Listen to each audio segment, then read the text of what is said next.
This requires some brew.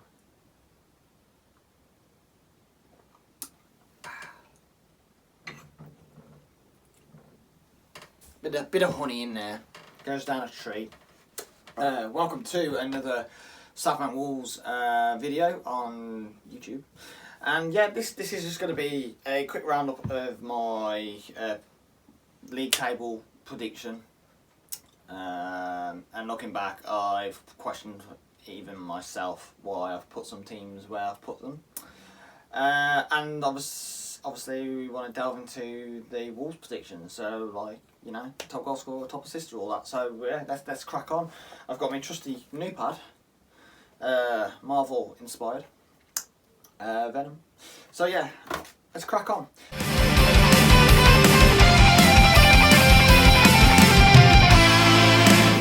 So yeah, I'll just go from 20th to 1st. I don't really need to explain why. I might explain a few, just to clarify why. So yeah, 20th I've gone Watford, 19th Norwich. Don't think they've got enough to survive really. Don't think they've recruited well enough. But I might be wrong, but yeah, that's what I think. 18th I've gone for a shock relegation for Southampton, which I did not like putting, but I just think losing Vestergaard and Danny Ings, nail in the coffin really for them. I mean, they fell away last season, so without them, I can't see them surviving, which is annoying because I kind of want Burnley to go down. Sorry Burnley, but you know, or Brighton. So non-surprisingly, I've put 17th Burnley, 16th Brighton. 15th Crystal Palace because, again, because. 14th I've gone West Ham now. A few will be thinking West Ham had a good season last season, you know, probably going to be up there again, you know, they've kept most of their team. Yeah, but the one thing that they've gained this season is the fans again, and I think that's the main reason why they did so well last season, was they had no fans. So yeah, I think they'll feel the heat this season and inevitably crumble. 13th I've gone Aston Villa, losing Grealish. I think proved last season when they didn't have Grealish in the side that they struggled. Sure, they've got Buendia, they've got Leon Bailey, who is a quality player, and they've got Danny Ings, but I don't think that they've got enough to finish higher, and I think they'll struggle without Grealish, because I think he was a very, very much a big inspiration on that pitch. He did things on his own, which is why Man City signed him. 12th I've gone Brentford. I think they'll have a Sheffield United styled season. I think they fear nobody. I think they'll take points off some of the big boys as well. So yeah, be great to see as well. So I guess there's a little bit of hope in that prediction. But yeah, 12th Brentford. 11th Newcastle. They've just signed Joe Willock, and I think he'll do the business for them. I'm surprised Arsenal even let him go, because he's probably one of Arsenal's best youth players. But hey, he's at Newcastle now, and he's going to further his career. I fully expect a big team to come in from him in the next 2 years, and I think that's what was slowing up the contract and negotiations in regards to his clauses, because I do think that he expects to be at a bigger club soon as well. 10th I've gone Wolves, smack bang, steady Eddie, right in the middle. I'm basing this on the fact that our squad's thin, but our strike force, if it's fully fit, is phenomenal. Defence, not great. But the strike force of our side definitely has the potential of outscoring other teams, especially with Large in charge. If anyone's ever seen any of Benfica's football when Bruno was in charge, it was scintillating. And if he can, it's not going to happen straight away, but if he can sort of replicate some of that football with the front line that we have, you know, we could be seeing a few dismantlements of sides. So fingers crossed that comes through. But first suggestions suggest that he's going to be trying to just stabilise the side at the moment with what players he has, or lack of. 9th Arsenal. I just think they're just going to keep gradually going down. I really do. I just think that club's ran poorly. 8th Spurs. Nuno Spurs. I want Nuno to last. Don't think he's going to last. which is a shame because I love Nuno. We all love Nuno. Yes, he's moved on, but yeah, it's. I just think that Daniel Levy's not going to give him time, which is typical Tottenham and Levy. 7th, I've gone Everton, which I think it's. Looking back at it, these two next predictions are bonkers. 7th, Everton. They've got the quality. They have the quality. It's just whether they're obviously they can perform with the new management. Obviously, Ancelotti, he worked wonders to a degree, but they didn't finish higher as they probably wanted to at some points in the season where they were at. But they have quality. Luca Digne, he's a quality player. Richarlison, Calvert-Lewin, couldn't even think of his name. Calvert-Lewin. Pickford's form in the Euros was brilliant. They have the players to finish there. It's just galvanising the squad to actually achieve that. 6th, I've gone Leeds. Now, you're probably thinking, are you off your head? Yes, I am. I'm purely going on the basis that Leeds haven't sold anybody. They've kept their squad together. Bielsa, I think, has just signed a new deal. And they're going to have Ellen Road, packed to the rafters. So I think that technically is the second season they're in the Premier League. But with the fans being back, I do think that Leeds could be able to push on some serious height in this, put some serious height into their table finish because of that alone. Do I think they'll be consistent with that? I'm unsure. Bielsa goes, I think they could struggle. A few of the good players could go. I think there's a lot of contingency, a lot of family likeness in there, similarities to how Wolves are. I think it's a watch this space sort of side. 5th, I've got Manchester United. I don't think they'll make it. I think they'll fall out of their Champions League positions. That's just my opinion. Don't think they're good enough. 4th, Liverpool. Haven't recruited well enough in my opinion. Yes, Van Dijk's back. Yes, Gomez is back. Yes, Jota's back, I think. But I just don't think they're going to be pushing up there, challenging.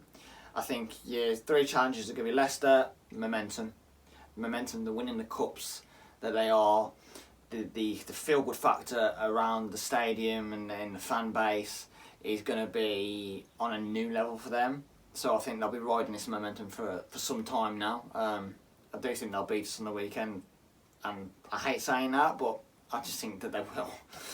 2nd, I've gone Chelsea. Now you're probably thinking, Chelsea, why Chelsea? Chelsea got a phenomenal squad. They have a phenomenal squad. They have a phenomenal manager.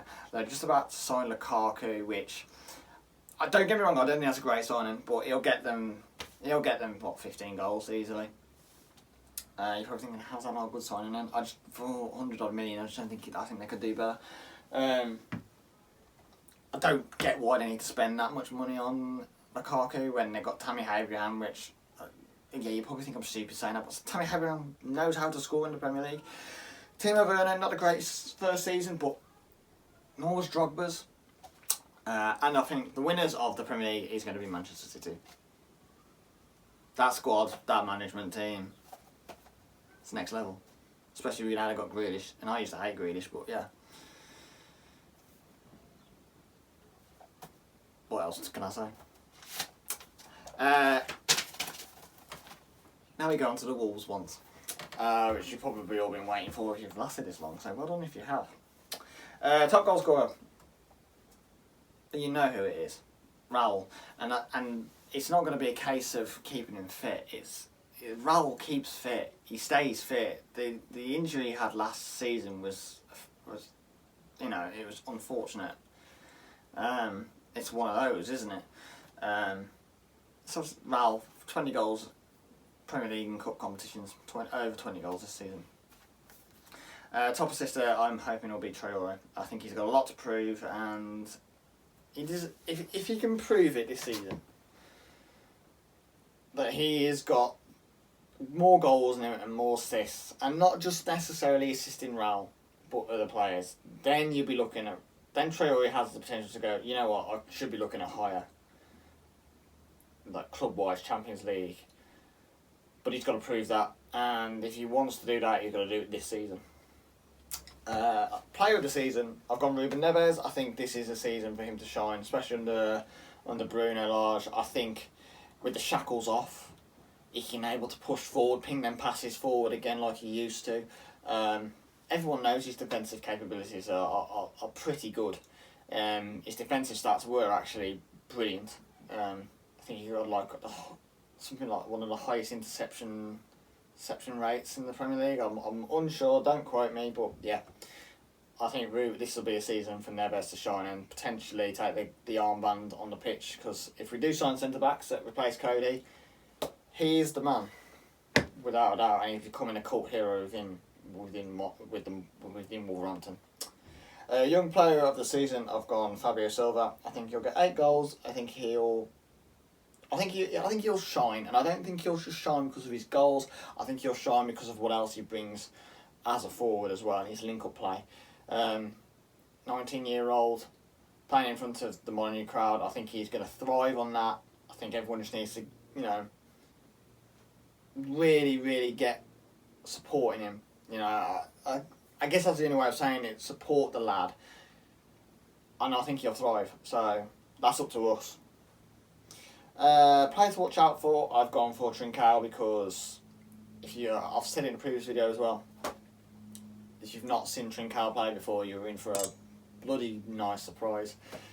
The fluidity and flair of the play and his style, his skill set, his bravery, his creativity, his passing, his shooting, it's just beautiful. And if we can utilise that, he'll bag as well as assist.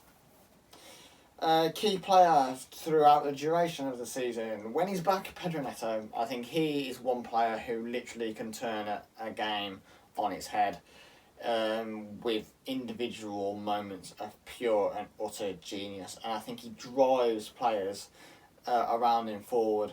I think he can galvanise the side with his attacking flair and momentum, his drive, his skill set. It's sort of similar to Trincao, which is uncanny, because they know each other very well as well, which is what excites me, because they've played with each other at Braga, and those two linking up is going to be something special. So I think he'll be very much a very, very key player. Youth player to watch out for, I've gone Luke Matheson, because I think, even though I don't think he'll necessarily break through into the ranks of the first team, I do think that there is a player in there which in the future can and will do. Don't overlook this kid. I've watched him play for Rochdale, and I've watched him in the youth ranks. I've watched him play for a bit for Ipswich as well. He's quality, and there is definitely something there. So please keep your eye out for this lad, because I do think he's going to be on the rise, and he's very, very level-headed, very humble, which he's got a brilliant attitude. So yeah, alone for his personality, it's great within the club, but his footballing ability and his footballing potential, he's someone to look out for. So please keep an eye on, especially if you watch like under 23 games, or I don't think he's been loaned out anywhere, but if he does get loaned out, keep an eye on him. He's well worth a watch.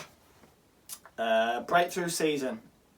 I've gone for Morgan Gibbs-White. Now this is purely because I think it has to be his breakthrough season. Morgan's been on the fringes, he's had brilliant performances one week, then he's completely gone off the dial, and not been seen for 6 months because of injury. He had a decent spell at Swansea, came back because he got injured, couldn't really get back into the squad as such. Then finally did get some game time, finally got his first goal at Molineux against Brighton, and this pre-season he's been brilliant.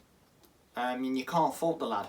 So yeah, I think Morgan's got a lot to prove, especially with the attacking options that we have. He's got to really up his game, so I hope he does it, because he has received a lot of stick over the years, and yeah,